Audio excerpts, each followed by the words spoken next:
कीर्ति ओ कीर्ति जी एक कप चाय तो रख जा। हाँ रखाव थी बियो 1 मिंट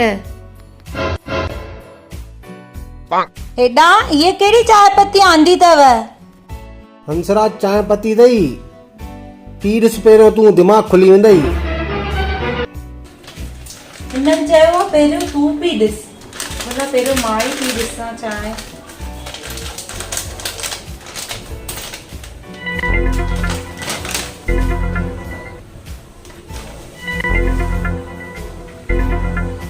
पहिरियों तू पी ॾिस पहिरियों मां पी ॾिसां चांहि।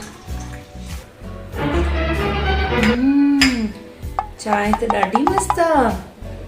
अरे कीर्ति चाय जो छा थियो? अरे ताई त चयव पहिरियों तू पी ॾिस त पहिरियों मां वठी पी ॾिसां।